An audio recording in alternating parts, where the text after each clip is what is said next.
Hello, future doctor. This is Dr. Aarti here. So, we have started our new YouTube channel. Do support, comment, and subscribe now. आज से हम लोग NEET 2024 का सारा important syllabus cover up करेंगे, do and die question cover up करेंगे, जिससे आप इजीली 600 प्लस स्कोर कर पाएंगे। तो आज हम लोग top 10 do and die biology के इम्पोर्टेंट क्वेश्चन करेंगे विद एक्सप्लेनेशन।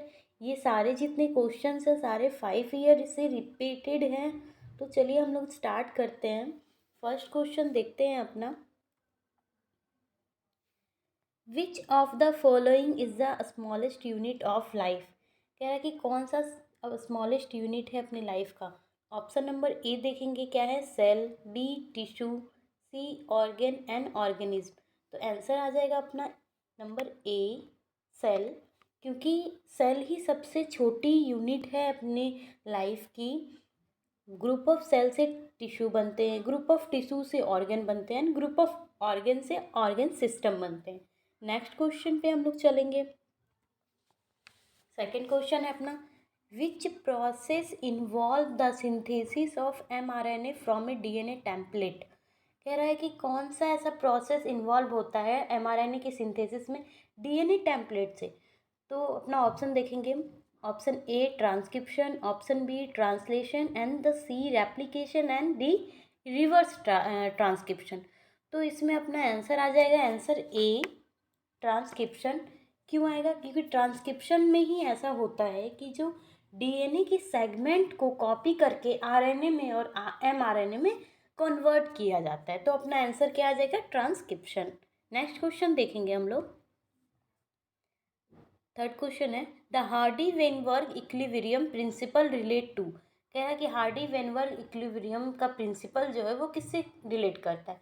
तो हम लोग हार्डी वेनबर्ग का प्रिंसिपल किस में पढ़ते हैं, जेनेटिक ड्रिफ्ट नहीं, नेचुरल सिलेक्शन नहीं, पॉपुलेशन जेनेटिक्स। एग्जैक्टली हम लोग किस में पढ़ते हैं, पॉपुलेशन जेनेटिक्स में। जेनेटिक रिकॉम्बिनेशन में नहीं पढ़ते हैं हम लोग, पॉपुलेशन जेनेटिक्स में पढ़ते हैं। और एक और चीज़, इसमें ये क्वेश्चन सेकेंड टाइप से भी बन सकता है। हार्डी वेनबर्ग जो होता है वो सिर्फ इक्विलिब्रियम को ही नहीं रिलेट करता है, सिर्फ इक्विलिब्रियम को नहीं, मॉडल को, थ्योरम को, लॉज को एंड स्टेट को, इन सब को भी रिलेट करता है ना।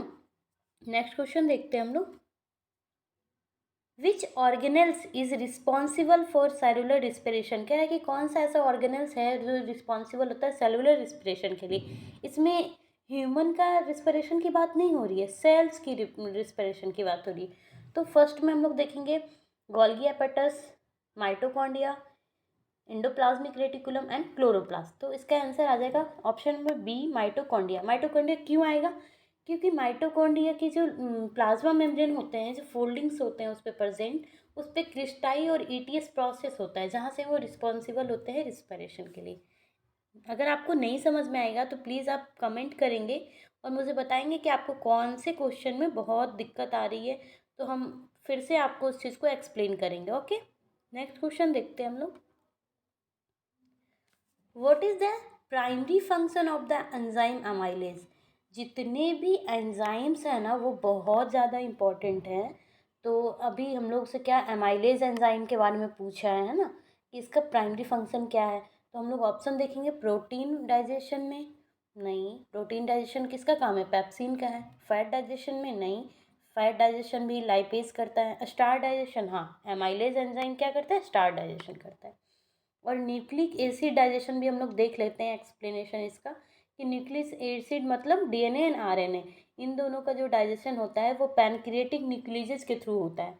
तो जो डीएनए होता है उसका डीऑक्सी राइबो न्यूक्लियसेस, और जो आरएनए होते हैं वो राइबो न्यूक्लियसेस एंजाइम इसका डाइजेशन करती है। कहीं पे भी दिक्कत आए आप कमेंट करेंगे मुझे, है ना। नेक्स्ट क्वेश्चन देखते हैं, which blood vessels carries deoxygenated blood from the heart to the lungs. कह रहा है कि कौन सा ऐसा ब्लड वेसल्स है जो डीऑक्सीजनेटेड ब्लड कैरी कर रहा है हार्ट से लेके लंग तक। तो बहुत ही इजी और बहुत ज़्यादा कॉन्सेप्चुअल क्वेश्चन है ये, बहुत ही रिपीटेड भी होता है ये और बहुत कन्फ्यूजन वाला है। हमेशा बच्चे इसमें डीऑक्सीजनेटेड देख के वेन लगा के चले आते हैं, क्योंकि उनको एक्सेप्शन पता नहीं होता है। तो यहाँ पे क्या होता है कि जो ब्लड हार्ट टू लंग्स जो लेके जाती है ना, तो पल्मोनरी जो आर्टरी होती है ना वो डीऑक्सीजनेटेड लेके जाती है, ये एक एक्सेप्शन है। बाकी पल्मोनरी जो वेन होती है ये ऑक्सीजनेटेड लेके जाती है लंग टू हार्ट। तो ये अपना आपको याद रखना पड़ेगा ये एक्सेप्शन। और एओर्टा होती है अपनी लार्जेस्ट आर्टरी होती है, सुपीरियर वेना का वो लार्जेस्ट वेन कह सकते हैं इसको, inferior and superior both are largest vein होती है। Next question, which hormone regulate blood sugar level in the body. बहुत ही अच्छा क्वेश्चन है, हार्मोन से रिलेटेड है ये भी। तो ऐसा कौन सा हार्मोन है जो ब्लड शुगर लेवल को रेगुलेट कर रहा है। तो ऑप्शन देखेंगे, इंसुलिन, ग्लूकागोन, थायरोक्सिन, एड्रेनलिन। इसका आंसर सीधा जाएगा, ब्लड शुगर लेवल को हम लोग देखेंगे तो उसमें डायरेक्ट इंसुलिन आ जाएगा। अगर डिक्रीज रहता ब्लड शुगर लेवल तो ग्लूकागोन उसको रेगुलेट करती, और इंक्रीज रहता है तो इंसुलिन। नेक्स्ट क्वेश्चन देखेंगे हम लोग, क्वेश्चन नंबर 8 है, the process of conversion of nitrogen gas into ammonia by bacteria is known as. कह रहा है कि ये conversion of nitrogen gas into ammonia का जो बाय बैक्टीरिया होती है ये कौन सा प्रोसेस क्या कहलाती है। तो इसमें प्रोसेस में हम लोग ऑप्शन देख लेते हैं, nitrification, denitrification, ammonification and nitrogen fixation. तो इसमें क्या आ जाएगा, नाइट्रोजन फिक्सेशन। क्यों आएगा, क्योंकि नाइट्रोजन गैस अमोनिया में कन्वर्ट हो रहा है तो नाइट्रोजन फिक्सेशन। अब वहीं पे हम लोग देख लेते हैं कि अमोनिया अगर होता नाइट्रोजन में कन्वर्ट हो रहा होता तो अमोनिफिकेशन आंसर आता। हाँ, ऐसा ऐसा क्वेश्चन भी आपको कॉन्सेप्ट पे याद रखना पड़ेगा ताकि बहुत ही ईजी हो सके आपका नीट एग्जाम, बहुत ईजिली आप इन सब क्वेश्चन को कर सको।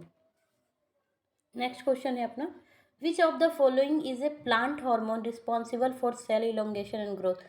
बहुत ज़्यादा इम्पॉर्टेंट क्वेश्चन। जितने भी प्लांट हार्मोन होते हैं ये सब एक ना एक तो आपके एग्ज़ाम में आना ही आना है। ये मैंने अभी नहीं 20 साल पुराना उठा के क्वेश्चन से देखा है, सब में एक बार प्लांट हार्मोन के बारे में आया हुआ है क्वेश्चन। तो हम लोग ऑप्शन देखते हैं, जीवर्लिन, ऑक्सिन, साइटोकाइनिन, एथिलीन। इसमें क्या आ जाएगा अपना आंसर, जीवर्लिन के बारे में देखते हैं। तो जीवर्लिन क्या होती है, ये इलोंगेशन के लिए तो चलो होती है, ठीक है, इलोंगेशन के लिए रिस्पॉन्सिबल होती है अपनी जीवर्लिन। और अपना ऑक्सिन जो होती है वो ग्रोथ के लिए भी होती है ना, ग्रोथ के लिए विद इलोंगेशन दोनों होती है। तो अपना आंसर ऑक्सिन आ जाएगा। और साइटोकाइनिन सेल डिवीजन के लिए, एथिलीन फ्रूट रैपनिंग के लिए। तो अपना इजीली आंसर आ गया ऑक्सिन। सेकंड नेक्स्ट क्वेश्चन देख रहे हैं अपना, question number 10 and the last question. बहुत ही अच्छा क्वेश्चन है ये भी। What is the function of the nephron in the kidney. क्या है कि नेफ्रॉन का क्या फंक्शन है किडनी में।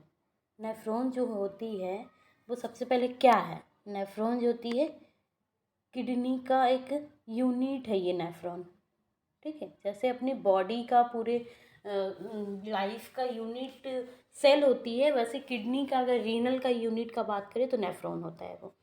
तो नेफ्रॉन, अब किडनी की जैसे ही कहीं पे भी बात आएगी ना तो फिल्ट्रेशन याद रखना, फिल्ट्रेशन।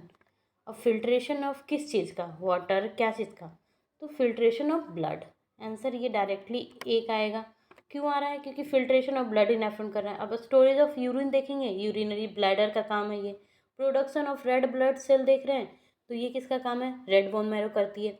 डाइजेशन ऑफ प्रोटीन, पहले भी हमने आपको पढ़ा रखा है कि प्रोटीन का डाइजेशन कौन करता है, कौन सा एंजाइम कर रहा है, तो अपना पेप्सिन एंजाइम, ठीक है। तो ये अपना लास्ट क्वेश्चन था। और प्लीज़ अगर आप लोग को क्वेश्चन अच्छे लगे हो तो आप कमेंट में मुझे बताएं, मैं ऐसे ही और भी क्वेश्चंस आपके लिए लाऊंगी जिससे ये आपके एग्ज़ाम को बहुत ही इजी बनाए, आपके लिए बहुत ज़्यादा इसेंशियल एंड हेल्पफुल रहे। आप मेरे चैनल को लाइक, शेयर एंड सब्सक्राइब करें। Thank you.